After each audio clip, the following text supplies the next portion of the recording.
específicamente una área como la parte de lo que sería la parte de la aplicado a un conjunto de datos de diabetes, con el objetivo de poder predecir si una persona puede tener no, o puede tener o no puede tener diabetes. Entonces vamos a dar, esta parte de Machine Learning pues corresponde a una parte de lo que se le llama también modelo supervisado.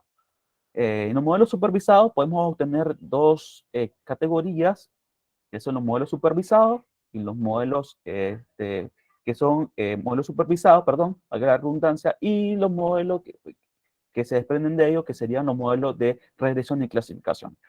En los modelos de clasificaciones que nosotros nos vamos a enfocar el día de hoy, que es una parte nada más de los modelos supervisados de Machine Learning, en la cual vamos a poder predecir si una persona o un paciente puede tener o puede contraer diabetes. Entonces, de lo que vamos a realizar el día de hoy, vamos a realizar, por ejemplo, un análisis de los datos, vamos a utilizar diferentes algoritmos para predecir las etiquetas de destino, objetivo, vamos a usar 4 algoritmos diferentes y vamos a hacer un análisis exploratorio de los datos que nos van a ayudar a poder ver más el comportamiento de cada una de nuestras variables que vamos a ir aprendiendo acá en este momento.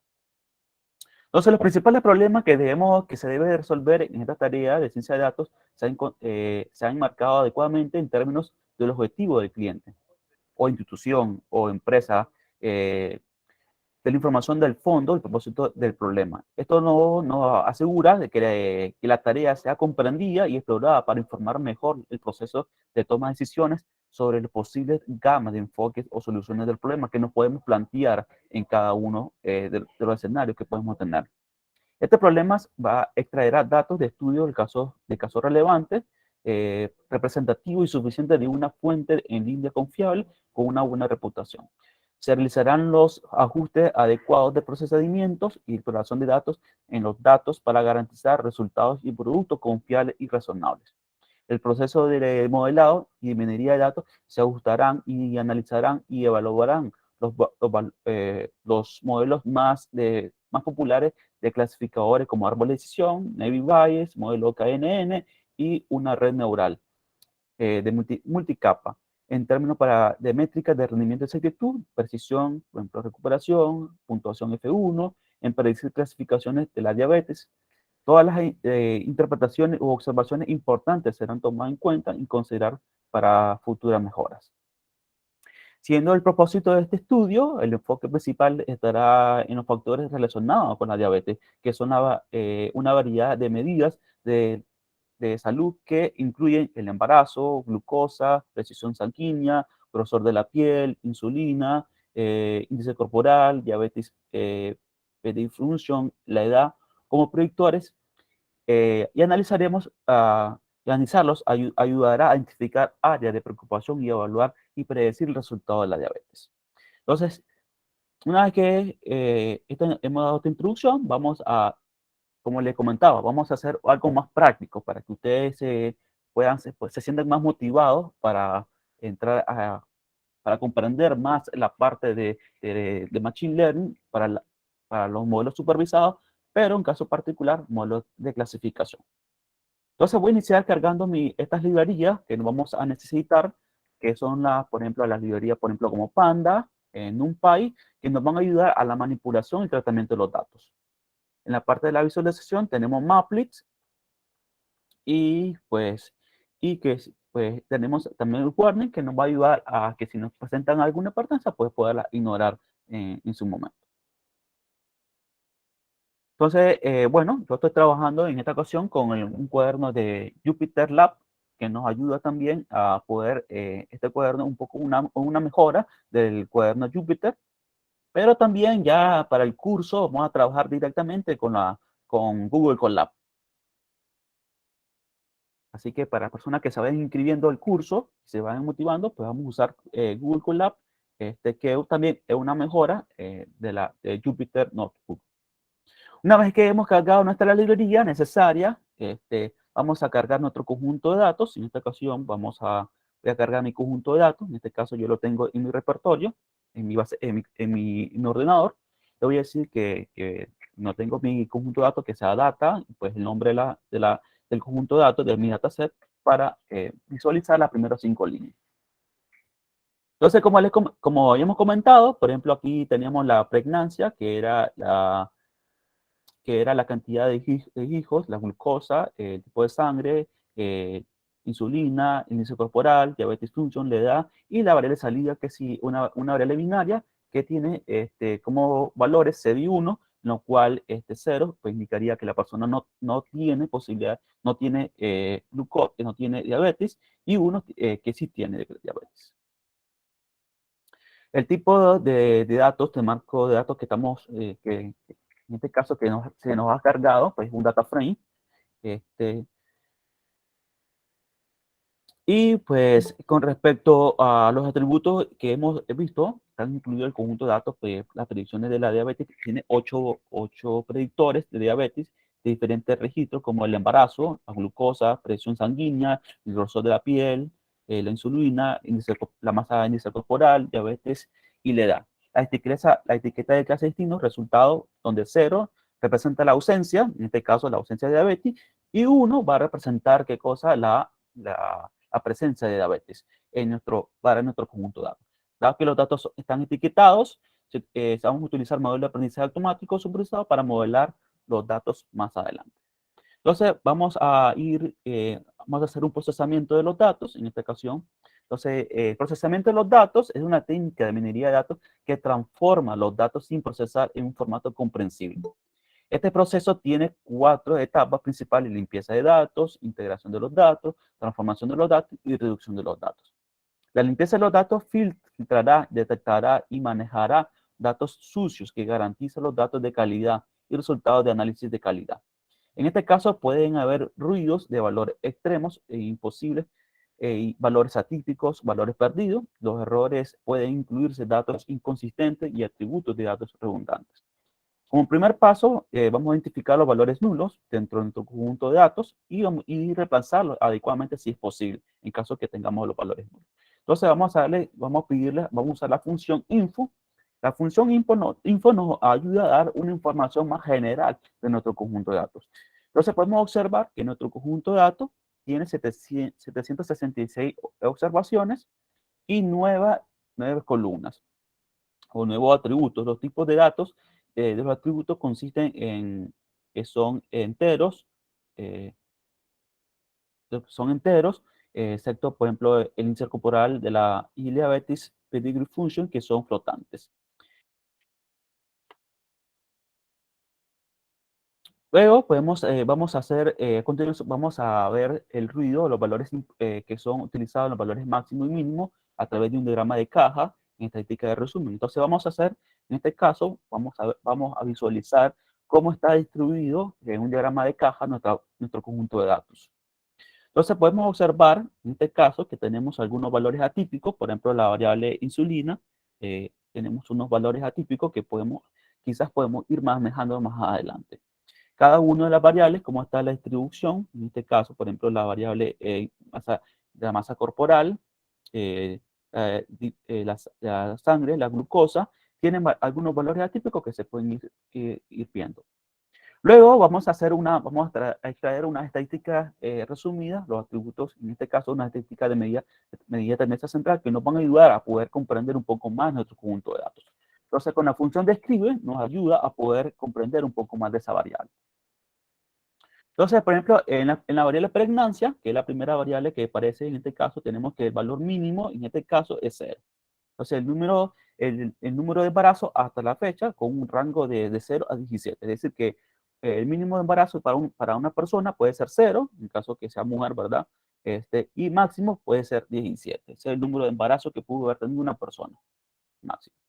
En la parte de la glucosa, que es la segunda variable, esta es la concentración de glucosa en el plasma durante 2 horas en una prueba de tolerancia a la glucosa oral. Medida en miligramos por decilitros, mg por dl. Un nivel de azúcar de la sangre inferior a 140 mg dl es normal. ¿Sí? Una lectura de más de 200 ml indica diabetes. Es decir, que si una persona, por ejemplo, acá, por ejemplo, el mínimo, en el caso de la glucosa es 0, y una persona, por ejemplo, ya que tenga más de 200, pues indicaría que es una persona que está propensa a tener diabetes. Mientras que en el rango de 140 y 199 indica prediabetes, es decir, que existe una posibilidad que la persona sea prediabética. Los datos que van de 0 a 99 indican que el valor 0 es imposible y debe suavizarse. Por otro lado, tenemos la variable blood pressure, es la presión arterial diastólica medida en mililitros en mercurio de mg, hg. Una presión arterial normal tendría una lectura de menos 80 mg y esto puede variar entre el 90 a 120. Para una persona joven y sana, una lectura de más de 140 indica una presión arterial alta. Los datos van en nuestro caso, van a ir de 0, a ver, la presión van de 0 a 122. Es decir, indica que el valor imposible es 0 y debe suavizarse. Por otro lado, tenemos el grosor del pliegue de la piel o el tríceps medido en mililitros. Los datos van de 0 a 99, indica que el valor imposible también debe suavizarse. Vamos a ver aquí en este caso, de 0 a 99. Luego tenemos la siguiente variable, que es la insulina sérica en 2 horas, medida en unidades micrométricas por mililitros. Los datos van de 0 a 46 y 0 indica que debe suavizar también. A ver, de 0 a 846. El índice de masa corporal, o IMC en español, para el peso de kilogramos y la altura de medida en kilogramos metros cuadrados. Los datos van de 0 a 67, indican que el valor 0 es de suavizarse. Un índice de masa corporal no debe ser cercano a 0 a menos que la persona tenga un peso muy bajo, lo que podría poner en peligro su vida. Vamos a ver índice de masa corporal de 0 a 67 en este caso.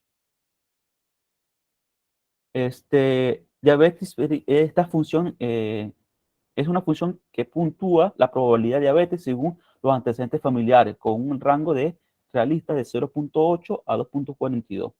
En otro caso, el mínimo es 0.08 a 2.4.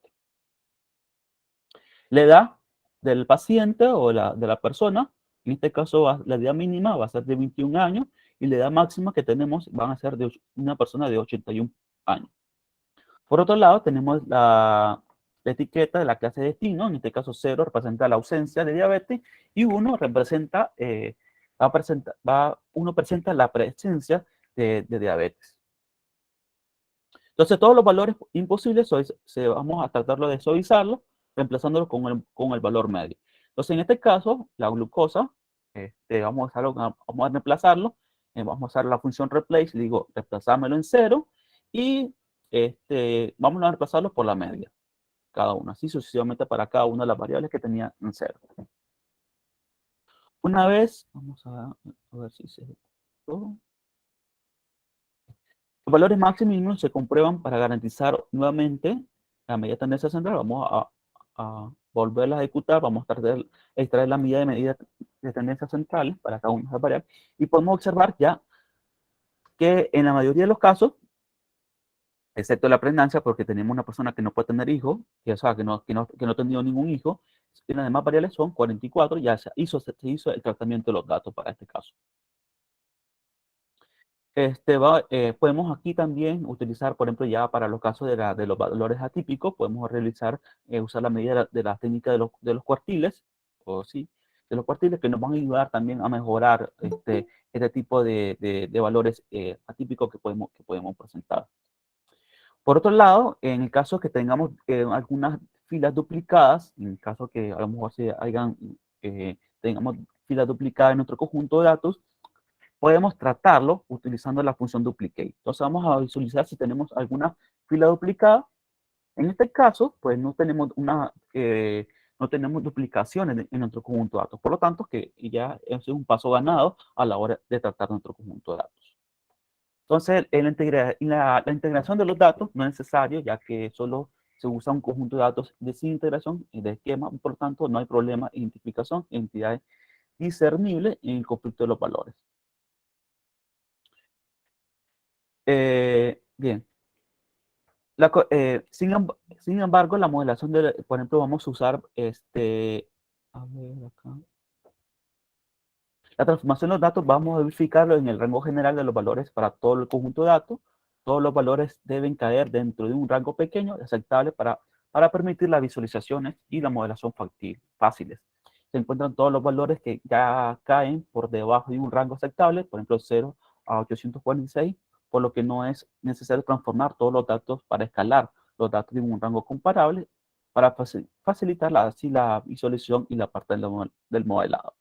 La reducción de los datos puede implicar la eliminación de atributos redundantes mediante la reducción de dimensionalidad de los atributos. Sin embargo, hasta el momento no se han detectado casos relacionados. Vamos a utilizar un mapa de calor para la correlación, para enumerar todos los coeficientes de correlación con el fin de identificar la multicolinealidad, en otras palabras, una alta intercorrelación por encima de un valor absoluto de 0.5 entre un par de atributos. Para un par de atributos de multicolinealidad, uno de ellos se eliminará, ya que sería un reductor y incluir ambos valores casi reflejados, por lo tanto, la descripción casi perfecta entre sí. Entonces, la correlación compara y describe la conexión lineal y la relación entre los pares de la característica de cada uno. Entonces, nosotros vamos a ver acá, en este caso, un diagrama, por ejemplo, aquí cómo está relacionada la distribución de cada una de las variables. Podemos ver aquí en la función, cada una, la distribución de las variables, cómo está distribuido, y en la diagonal principal tenemos la función de densidad para la distribución de densidad para para cada variable. Entonces, bien, esto ya. Vamos a hacer un análisis exploratorio de los datos. En este caso, un análisis exploratorio de los datos tiene como objetivo realizar investigación iniciales sobre los datos antes del modelado informal. Las representaciones gráficas de visualizaciones con el fin de descubrir patrones, revisar supuestos y probar hipótesis. Entonces, la información resumida sobre esta característica principal y las tendencias ocultas en los datos pueden ayudar al médico a identificar áreas de preocupación y problemas, y resolución de estos puede aumentar su precisión en el diagnóstico de la diabetes. Entonces, veamos aquí, en este caso, vamos a enumerar y encontrar los nombres de las etiquetas de las clases de destino y su frecuencia. Entonces, podemos observar aquí que tenemos, por ejemplo, 1, 200, 268 y 0, 500. De esto vamos a ver cómo está distribuido la variable objetivo. La variable objetivo, cómo está distribuida. En este caso podemos ver que las personas que tienen, que están, que tienen cero posibilidad de tener diabetes, está casi por los 500, y las personas que tienen una posibilidad de tener o que tienen diabetes están por debajo de los 300. Hay dos resultados posibles de la diabetes con los valores de datos binarios discretos cuantitativos. Uno tiene 268 posibilidades que tienen posibilidad de tener diabetes, y tenemos 0 en 500. Esto ilustra claramente que hay datos disponibles para que la clase objetivo de 1 sean aproximadamente la mitad de la proporción de la de 0, que será tomada nota posteriormente para la visualización del análisis que vamos a hacer en los conjuntos de datos.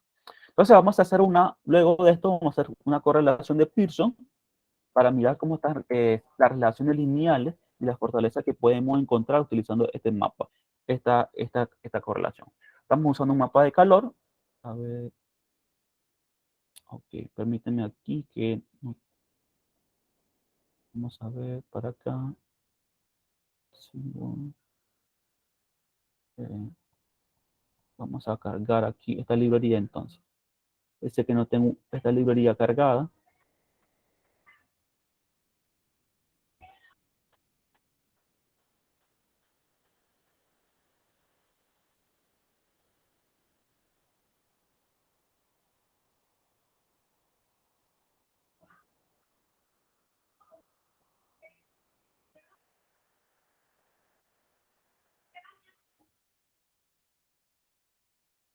Entonces, permíteme aquí, vamos a cargar esta librería.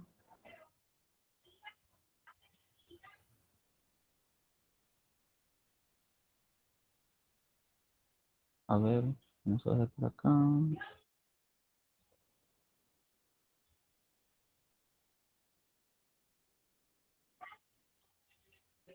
A ver, vamos a ver. Aquí está. Entonces vamos a cargar esta librería. Acá le vamos a poner y vamos a importar. Y aquí import C1 as SN. A ver, sí. Aquí tengo un poquito malo.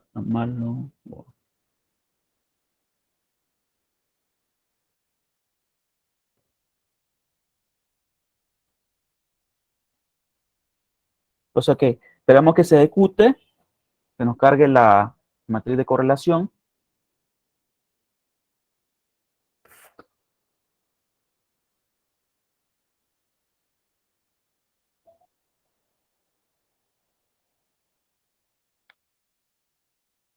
Aquí tenemos.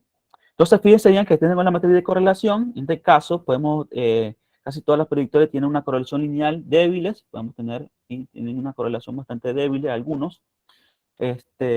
Pero vamos a ver aquí, que indica que la mayoría tienen una probabilidad de tener una relación no lineal. En particular, por ejemplo, la glucosa y la masa índice corporal aumentan una unidad cada uno. El resultado, es decir, cuando la masa, por ejemplo aquí, cuando la glucosa aumenta en uno, entonces la glucosa, cuando, cuando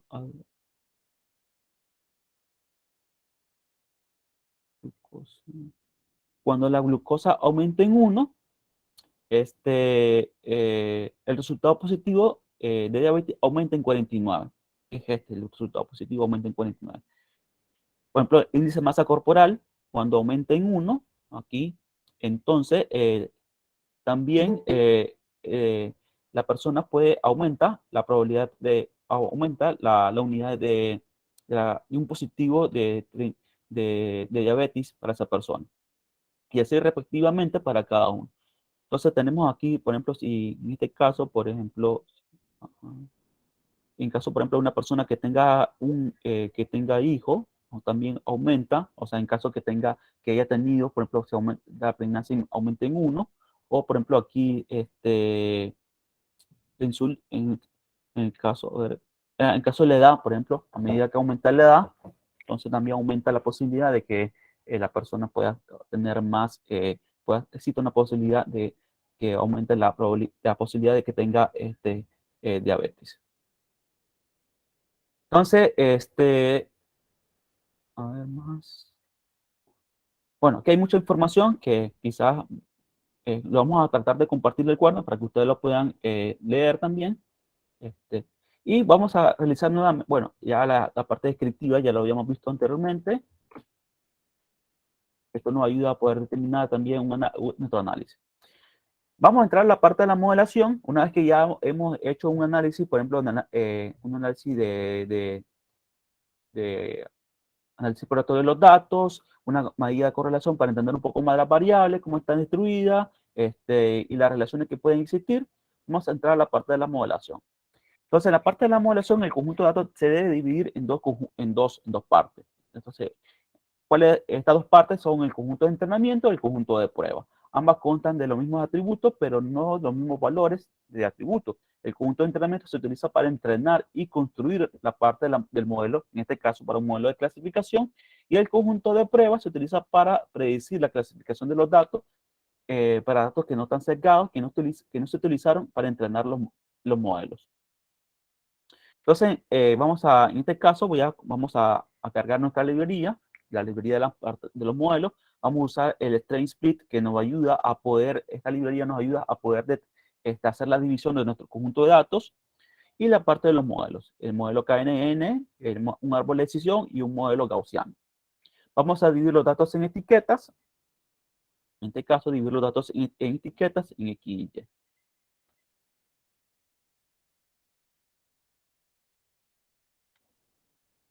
Una vez que tengamos esto, vamos a elegir el rango más apropiado para la proporción del conjunto de entrenamiento. Entonces, ¿cuánto es la proporción de datos que nosotros debemos elegir? Generalmente hay una proporción de 80-20, pero también lo podemos usar un código para poder determinar. Entonces, para esto vamos a elegir el rango de proporción, en este caso, vamos a elegir un rango de proporción y vamos a basarlo en los algoritmos que hemos construido. En el diagrama de árbol de decisión basado en la ganancia de la información. Entonces, en este caso, estamos usando el árbol de decisión para clasificaciones con algunos parámetros. En este caso, estamos usando en el caso del árbol de decisión, estamos usando dos hojas, en este caso, y vamos a usar también el criterio de entropía para esto. Vamos a usar el modelo gaussiano y el modelo KNN. Entonces, una vez que hemos ejecutado estos algoritmos para obtener la cantidad óptima de particiones que podemos obtener. Entonces, vamos a ejecutar para encontrar la proporción del conjunto de entrenamiento para los modelos elegidos que vamos a usar. Entonces, esta parte nos ayuda si nosotros que no queremos hacerlo de manera que podemos determinar cuál es la partición, la proporción del conjunto de entrenamiento que nosotros queremos, lo podemos hacer de la siguiente manera. Si nosotros ya queremos determinarlo, podemos usar normalmente como como un 80-20, de manera que podemos entrenar con un 80% de nuestro conjunto de datos y un 20% para probar nuestro modelo. Y eso puede cambiar. Generalmente no hay una regla que me diga a mí cuánto es la cantidad de datos que yo debo usar para el entrenamiento pero sí podemos usar esta herramienta que nos ayuda a poder determinar la cantidad de datos que se pueden usar para el conjunto de entrenamiento, para el conjunto de pruebas. Entonces esperamos que se ejecute. Esto va a tardar un par de segundos y ya nos va a dar nuestro resultado.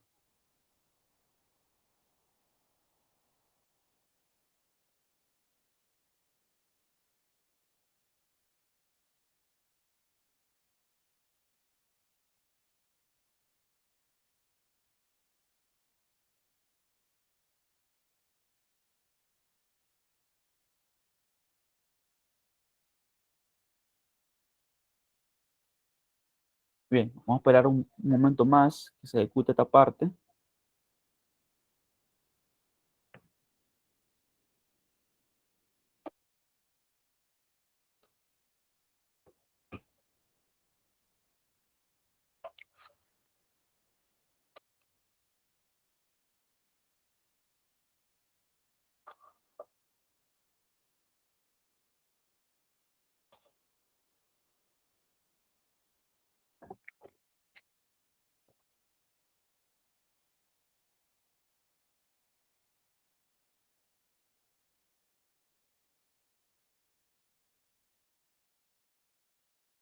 Ok.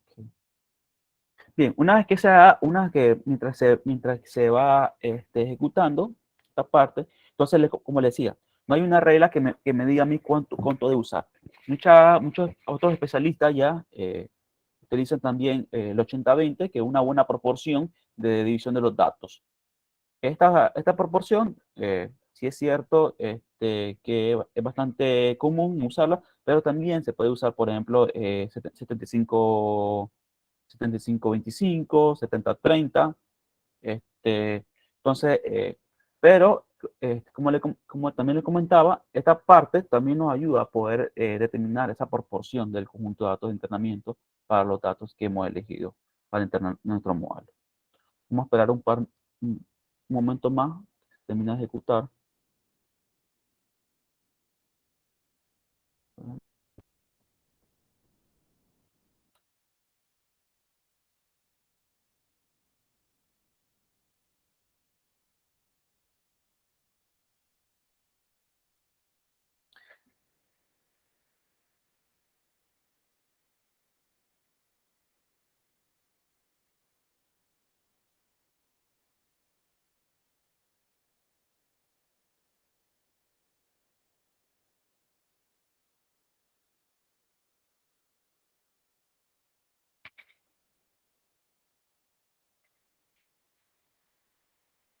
Bien,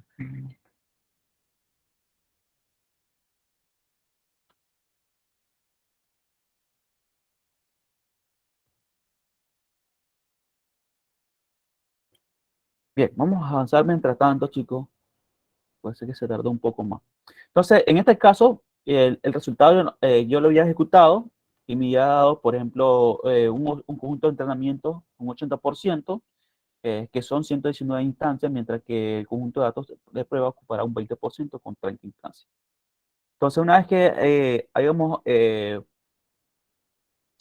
ya hemos definido nuestro conjunto de datos, cuánto es el porcentaje de entrenamiento y cuánto va a ser para el conjunto de prueba. Entonces usamos la función traceSplit que vamos a poder dividir, hacer la partición de nuestro conjunto de datos, para el conjunto de datos de entrenamiento y el conjunto de datos de prueba.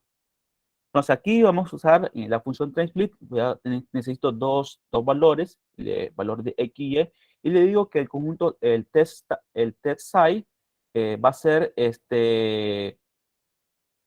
un 20%, por tanto, ya aquí la función va a entender que, que los datos, que el 80% va a ser para entrenamiento y el 20% que le estamos diciendo acá va a ser con un 20% de la prueba del modelo.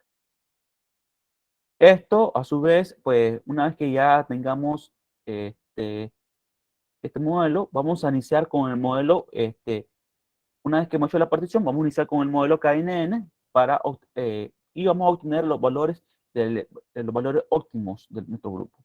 Entonces, en este caso, podemos observar que aquí vamos a crear, por ejemplo, aquí un rango de 1 a 25, que serían los números de K óptimo que puede llevar nuestro modelo. En este caso, te voy a decir que se crea el modelo. En este caso, decime, creamos el modelo y me recorre para cada uno de los valores de K del rango que le tenemos a hacer, me entra en el modelo y me lo guarda en este score para determinar ese conjunto de datos. Y luego le voy a decir que me lo grafique. Entonces, en esta gráfica podemos obtener cuáles serían, a partir de la precisión de la accuracy, me puede determinar cuál es el valor más alto o cuál es el valor de K óptimo que podemos obtener nosotros para este modelo. Entonces, en este caso, podemos ver que en este caso 14 es un número bastante alto, fíjense bien, 14, pero también, y el otro podría ser el 15. Entonces, podría ser 14, nos podemos quedar con ese valor de 14 y ver cómo va a cambiar nuestro conjunto de datos. Entonces, una vez que ya hemos definido la cantidad de cabecinos que va a tener nuestro modelo, a partir de este algoritmo, entonces vamos a ir a construir nuestro modelo. Para esto, en el conjunto podemos ver que la instancia de entrenamiento ha ocupado 614 instancias, mientras que un subconjunto de prueba solamente ha utilizado 154 instancias restantes. Entonces, la etiqueta de la clase de destino también tendrán una distribución desigual de 0 a 408 y tienen una 206. Entonces, vamos a ver por acá.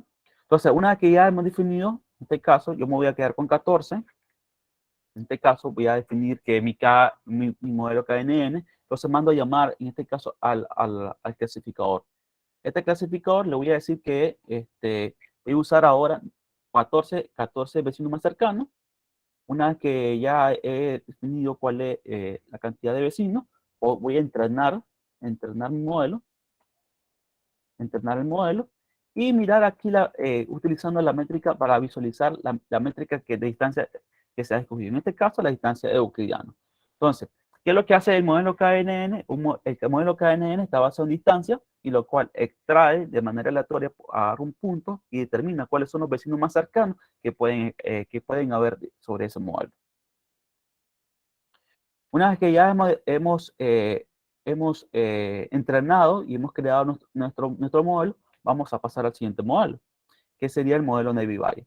Este Navy Bayes es adecuado para tipos de datos continuos y las probabilidades previas o verosimilitud se calculan para predecir las probabilidades posteriores de un punto de datos perteneciente a cada una de las tres clases. Las salidas son las probabilidades posteriores mencionadas anteriormente y la pertenencia a la clase asignada se selecciona como la clase de probabilidad posterior más alta. Entonces, en este caso, voy a llamar al clasificador, en este caso el clasificador gaussiano, en este caso Gaussian NN, NB, y aquí vamos a crear ya el entrenamiento. Vamos aquí a entrenar, entrenamos nuestro modelo. Bueno, nuestro modelo. Al entrenar nuestro modelo con los datos de entrenamiento con X-Train y Y-Train. Y luego le voy a decir que me demuestre las probabilidades previas de cada clase. Entonces, en este caso, pues la clase a priori indica que la probabilidad de que cada observación pertenezca a una clase específica si no se proporciona una información. La probabilidad de predicción es 66,45 como 0, es decir, que existe una posibilidad de que una persona no tenga, no tenga diabetes con un 66% y un 33% de las personas de nuestro conjunto de datos que tengan sí, la posibilidad de que tengan diabetes. Por otro lado, tenemos el siguiente modelo, que es el modelo de árbol de decisión. El árbol de decisión se construye en función de los parámetros de la mejor estrategia de división. Y basado en un criterio, en este caso nosotros vamos a usar el criterio de entropía. Que utiliza la ganancia de la información para seleccionar interactivamente el siguiente nodo de acuerdo con la importancia de la característica más alta para optimizar la calidad de las divisiones. En este caso, el número mínimo de hojas que nosotros vamos a usar en nuestro algoritmo van a ser 2, que está restringido a 2, y los resultados de la regla de clasificación extraída del árbol de decisión. Estas están determinadas por la secuencia del flujo del nodo raíz y la rama correspondiente a los nodos internos de la decisión. Entonces, en este caso, te voy a decir que mando a llamar al clasificador, que va a ser Decision Classifier Tree. El criterio que voy a usar es el criterio de entropía y el número mínimo de hojas van a ser 2.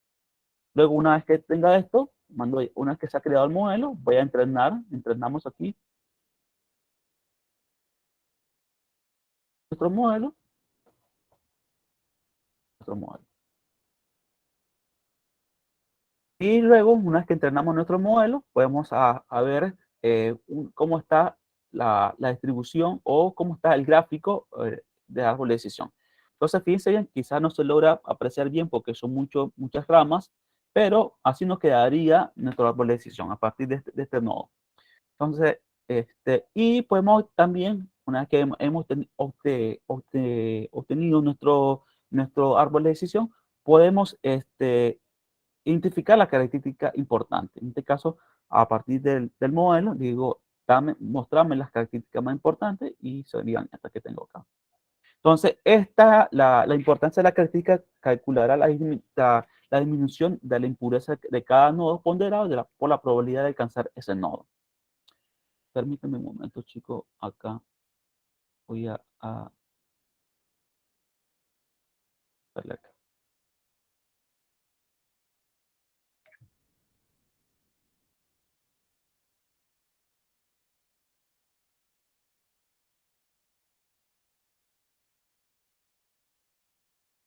Denme un segundo, chicos, por favor. Estoy reiniciando el cuaderno porque vamos a.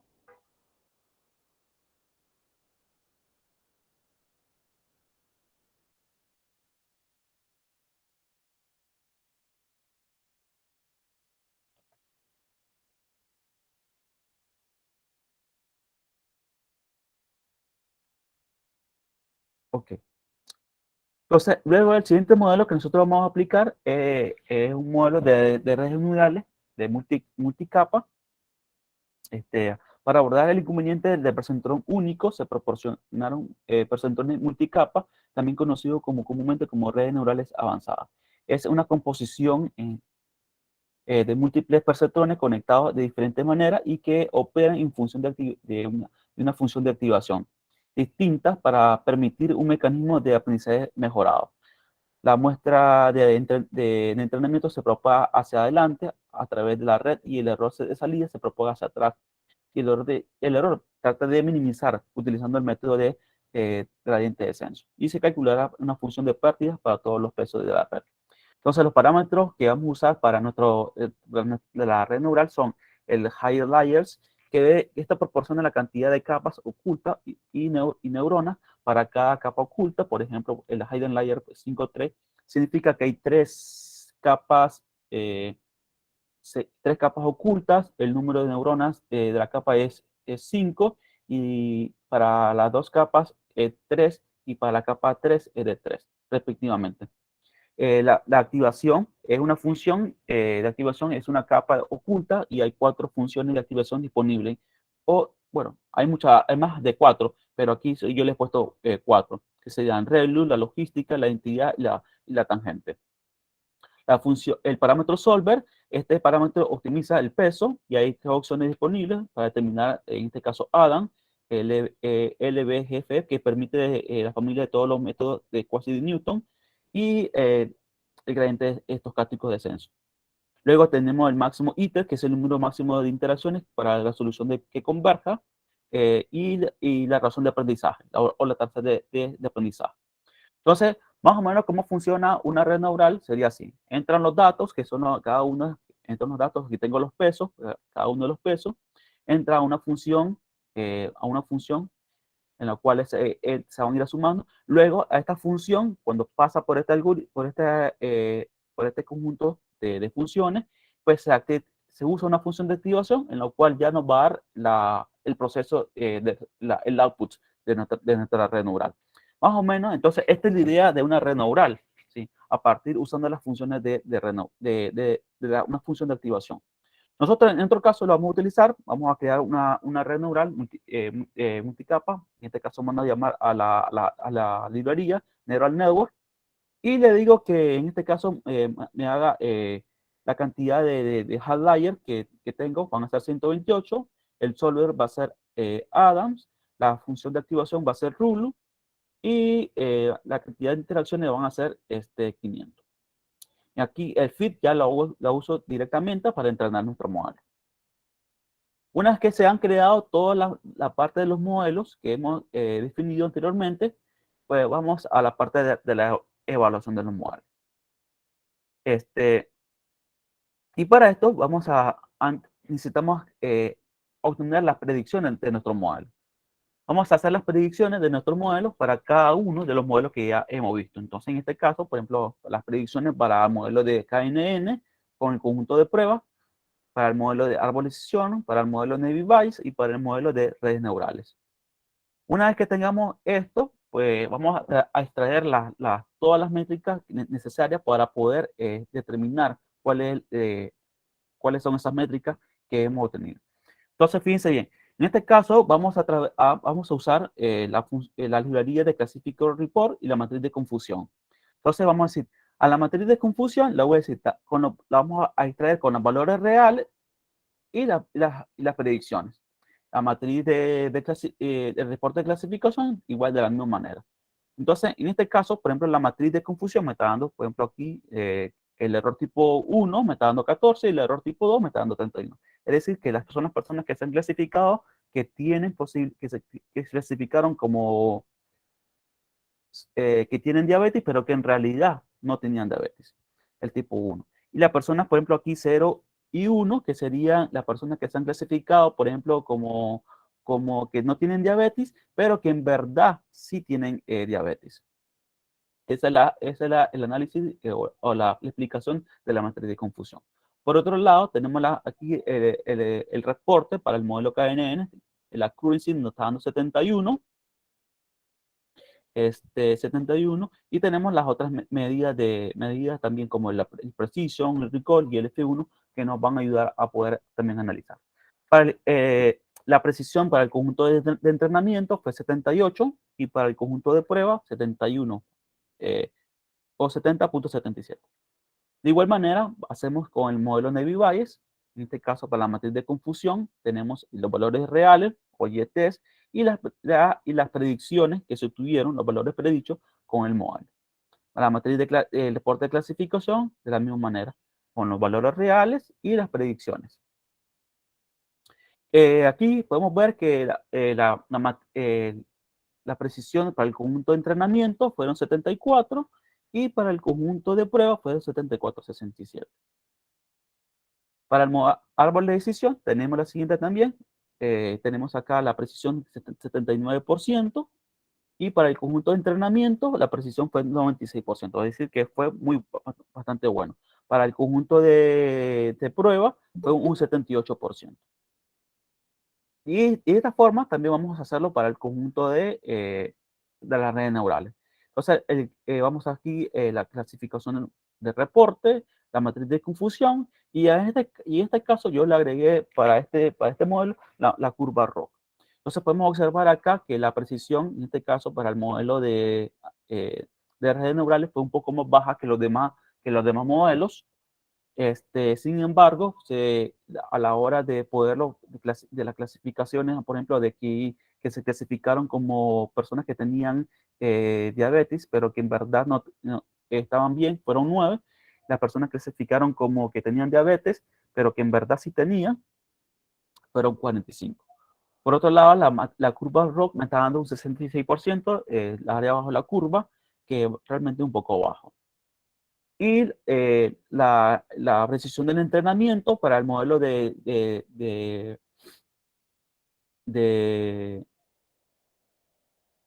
para el modelo de redes neurales fue 73 y para la precisión para el conjunto de pruebas fue 64. Ok, una vez que ya tenemos esto, vamos a crear vamos a crear una comparación de nuestro conjunto de datos. Entonces aquí tenemos la comparación de los algoritmos que ya a partir, con la métrica de accuracies de la precisión. Entonces, por ejemplo, aquí, el mejor modelo que me está dando resultado, en este caso en la comparación, el modelo árbol de decisión. Seguido, por ejemplo, el KNN, después el árbol de decisiones, por ejemplo, el conjunto de pruebas, fue mejor el Navy Bayes, que es con los que nosotros vamos a usar para las predicciones, el Navy Bayes, pero siempre el que le tuvo mejor rendimiento fue la árbol de decisión. La red neural en este caso, el rendimiento fue un poco inferior con respecto a los demás modelos. Para esto, ¿qué vamos a hacer? Vamos a hacer un ejemplo más práctico. Vamos a poder interpretación de nuestro modelo o implementar un ejemplo. Supongamos que supongamos que tenemos un paciente con las siguientes características. Entonces, las siguientes características de este paciente, vamos a poder determinar si el paciente puede tener diabetes o no. Entonces, supongamos que tenemos estas características de este paciente. Esta persona tiene un embarazo, la glucosa anda de 50, la presión sanguínea es de 80, el espesor de la piel es 33, la insulina es de 70, el índice de masa corporal es de 30, la diabetes es de 0,55 y esta persona tiene una edad de 20 años. Esta nueva instancia de datos se pasarían para el clasificador del modelo, en este caso voy a usar para el modelo de clasificación árbol de decisión, pero también después vamos a hacerlo la prueba con el modelo de Navy Bayes. En el caso del Navy Bayes, perdón, en el caso del modelo entonces con esta información vamos a crear un registro que serían nuestra nueva data, y con esta nueva data vamos a pasarlo a las predicciones a partir con el modelo de arbolización, que es el modelo que tuvo mejor rendimiento de todos los 4. Entonces, ¿qué me está diciendo acá? Que tengo un 50% de que la persona tenga diabetes y un 50% que la persona tenga, perdón, un 50% que la persona no tenga diabetes y un 50% que la persona tenga diabetes. Con estas probabilidades podemos hacer las predicciones de las etiquetas de la clase. Entonces, si yo a partir de este paciente, yo lo quiero saber cuál es la posibilidad que esa persona tenga diabetes, entonces me va a dar como la función objetivo, una función binaria, me va a dar en este caso 0. ¿Qué me indica 0? Que existe un 50% que la persona no tenga diabetes. Y sí, existe otro 50% de que la persona tenga diabetes. Entonces, ese es el resultado que yo estoy teniendo a partir de este modelo con árbol de decisión. Voy a ejecutarlo, permítame aquí nuevamente, voy a ejecutarlo con el modelo de Navy Bayes.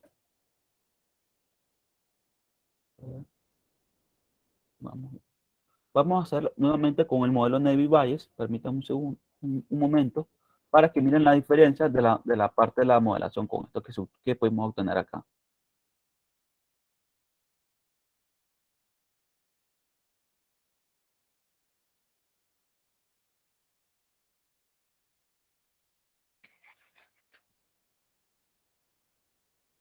Ok.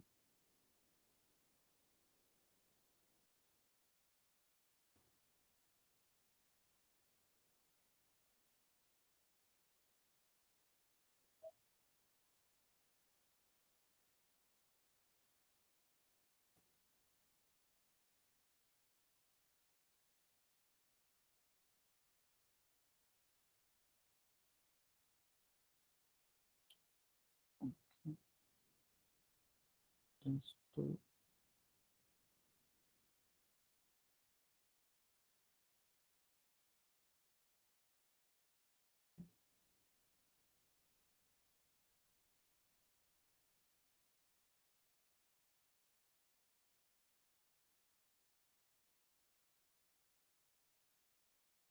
Ok, una vez que tengo esto, vamos a hacer aquí.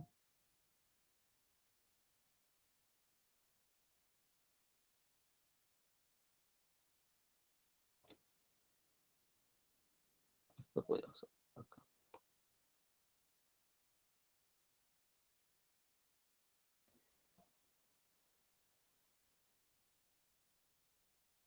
Entonces aquí pues, sí vamos a hacer la parte de la modelación. En este caso, vamos a hacerlo aquí, modelo KNN,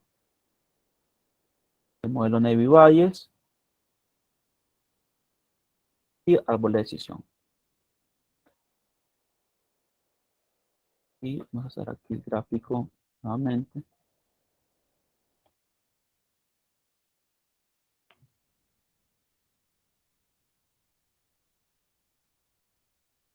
Ok, entonces vamos a probar con el modelo, hacer las predicciones con el modelo de Navy Bayes para que ustedes logren ver la diferencia que podemos obtener a partir del modelo de árbol de decisión.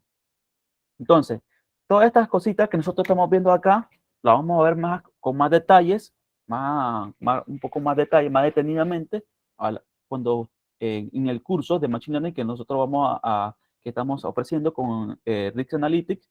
Así que todas estas cosas con más detalles vamos a hacerlas cada modelo por modelo, detalle por detalle, en la construcción de la modelo y tanto de la limpieza, del tratamiento de los datos, aparte de la modelación. Aquí estamos haciendo un poco más rápido por el tiempo que ya no está apremia. Y aquí vamos a ver, voy a llamar al modelo.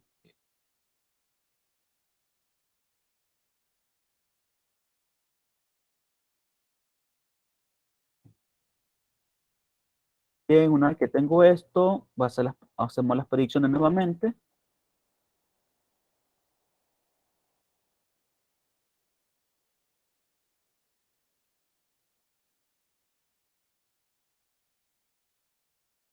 Y aquí vamos a implementarlo a nuestro conjunto de datos.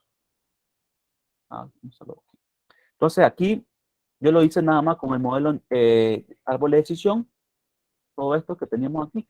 Pero voy a cambiarlo ahora, en este caso, por ejemplo, aquí le voy a cambiar con un árbol con este que tenía de Navy Bayes, y aquí le vamos a poner NB.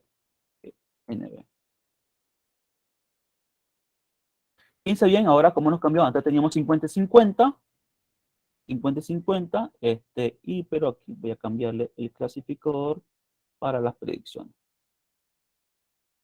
Voy a cambiar aquí la predicción para el modelo de Navy Bayes, que sería clasificador NNB. Y fíjense bien que aquí tengo 98%, entonces que la persona, o sea, en este caso, vamos a hacer la predicción también acá, tengo 0. Entonces la clase pronosticada en este ejemplo específico asigna como 0, es decir, que la persona tenga, ya que como es 0, indica que que la persona no tiene diabetes. Es decir, que la probabilidad con un 98, tenemos una probabilidad de 98.92%, que casi una certeza de que que la persona no tiene diabetes. Solamente existiría un, una pequeña, ¿cuánto sería aquí? Un 1% prácticamente de posibilidad de que la persona pueda contraer o que tenga diabetes. Entonces, en el caso del modelo de, de árbol de decisión nos daba 50 y 50, que podía tener, que era también, nos daba cero, que la probabilidad de que la persona tenga diabetes era cero, pero también existía un 50% de probabilidad de que la persona pudiera también tener diabetes. Entonces, esta era la que yo quería mostrarle, la comparación del modelo usando un Levi Bayes y un árbol de decisión. Bien, esto prácticamente, chicos, era todo, era prácticamente lo que yo quería compartir el día de hoy para motivarles que todas las cosas que podemos ver y que podemos hacer utilizando Machine Learning en este conjunto de datos de, de, para diabetes. Entonces, no sé si tienen alguna pregunta, algún comentario que quieran hacer, pues estamos acá para responderle.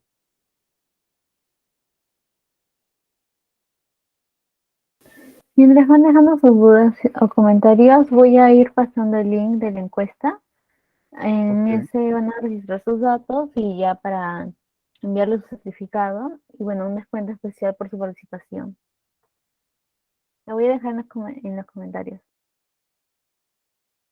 No, hay pregunta.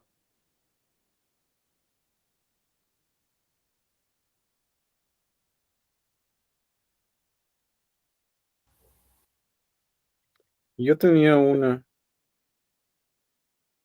era acerca de cómo evitar o eliminar los datos atípicos que se mencionó en un momento. Correcto, los valores atípicos los podemos usar, por ejemplo, una vez que tengamos, por ejemplo, en el gráfico de caja, en el gráfico de caja podemos ver cuáles son esos valores que están por encima de las observaciones. Entonces, por ejemplo, acá, si yo podemos observar que para la variable de insulina, podemos trabajarlo para cada variable, obviamente. Por ejemplo, por arriba de los 400, de la medida de 400, podemos imputar esos valores que no me afectarían los demás valores. Entonces, porque todos estos valores que están por aquí, ¿qué pasaría si yo tengo, por ejemplo, para la masa índice corporal, valores que tuvieran acá?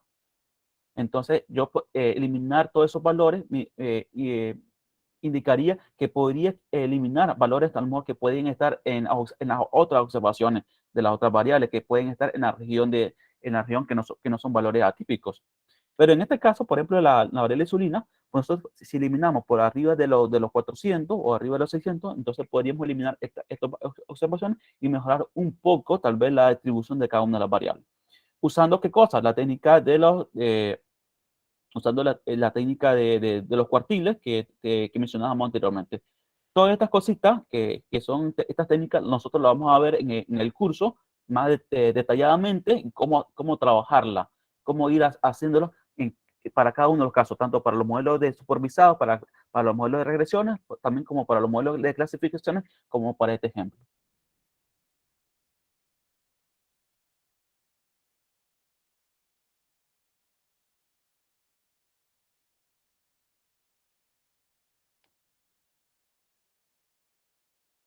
Sí, ¿cuál es la pregunta?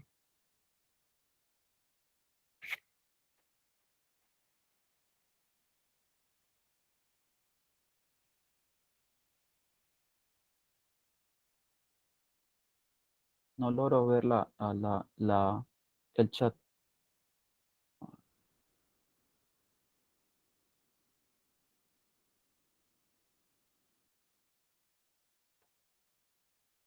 Dice aquí, pues, disculpe la estandarización de los datos, puede mejorar su modelo y si te ventaja para estandarizar. Sí, generalmente sí puede mejorar porque la estandarización lo que me permite es que si la variable que todas tengan la misma distribución. Es decir, si cuando yo estandarizo por ejemplo, uso el estándar scalar, que es una medida que me estandariza la variable, me ayuda a que la variable esté estandarizada. Es decir, que cada variable tenga una distribución normal, que tengan una media 0 y una desviación estándar de 1. O sea, ese es el objetivo de la variable, que tengan una estandarización. y sí puede ayudar a mejorar el modelo, puede mejorar. No sé si alguien más tiene otro comentario, otra pregunta que quiera hacer.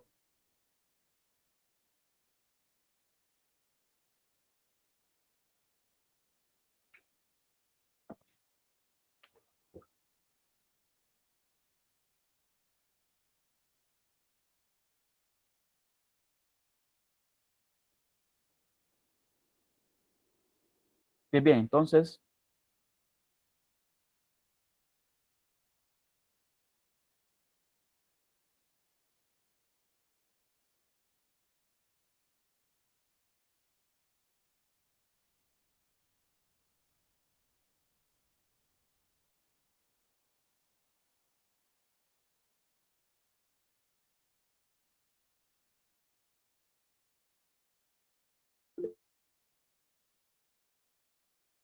a ver, dice, la función que utilizo para seleccionar y mejorar la parte de entrenamiento y pruebas es analizar, decir, se acopla.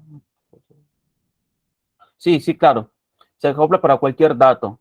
Para cualquier conjunto de datos se puede acoplar. Pero esa es una manera nada más de hacerlo. Pero generalmente eso no tiene, no, generalmente muy pocas veces se hace pues, o se usa esa función. Pero ya generalmente lo que se hace es usar el 80-20 ya para probar, 80 para entrenamiento y un 20% para probar. Pero sí, sí, siempre si quieres utilizarlo, la función se puede utilizar. En caso contrario, pues no lo dejamos así, solamente usando el 80-20, sin necesidad de hacer la función.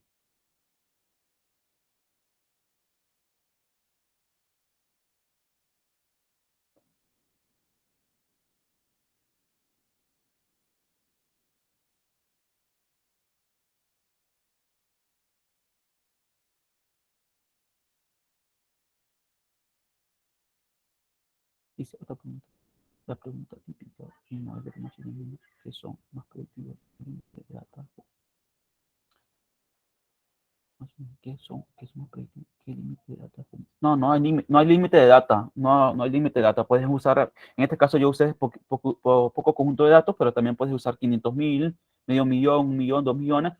¿De qué va a depender esto? Pues del recurso que tengas, o sea, del recurso de tu ordenador. Si tu ordenador un ordenador bueno, entonces eh, pues va a tener mejores, la facilidad de hacerlo más rápido, va a ser bueno. Si utilizas una plataforma, por ejemplo, como Colab, que ya te ayuda un poco a mejorar, a cargar más datos en la nube, entonces te ayuda también al rendimiento de ejecutar un poco más rápido los algoritmos. No hay límite de data en Machine Learning, no hay límite de data. Y si pues, ya en este caso, pues ya se puede usar lo que sería Machine Learning como con Big Data, que entraríamos a la parte, por ejemplo, de PySpark, usando la metodología de Spark, que PySpark que también utiliza la parte de Big Data, ya que serían modelos de Big Data, pero no hay límite. Otra cosa que ya, por ejemplo, los modelos de Machine Learning ya se pueden integrar, por ejemplo, ya usando otro tipo de plataforma, como por ejemplo como AWS, Microsoft o Google, que ayudan a que todos los datos, y en caso que tengas un conjunto de datos demasiado grande, pues cargarlo en la nube de ellos, ¿no? Entonces, y así implementar la modelación de Machine Learning. Pero en Machine Learning predictivo no hay límite de conjunto de datos.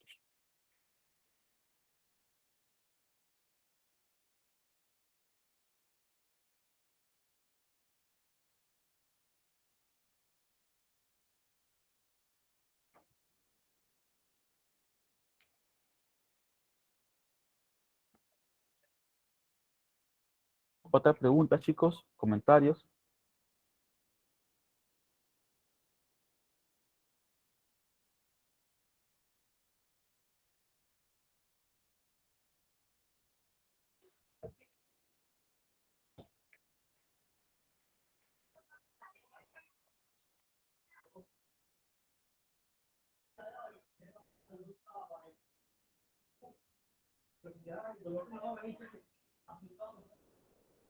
Creo que ya no hay más inquietudes.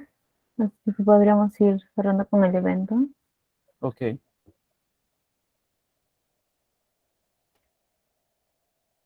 Así que muchas gracias por su participación y no se olviden de completar lo del formulario para enviarle el certificado de participación. Ok, muchas gracias por todo. Buenas noches a todos, chicos. Bueno, las personas que no se han inscrito al curso, pues todavía hay cupo para que se puedan inscribir. Ya pronto vamos a iniciar con el curso de Machine Learning. Así que, vamos, inscríbanse.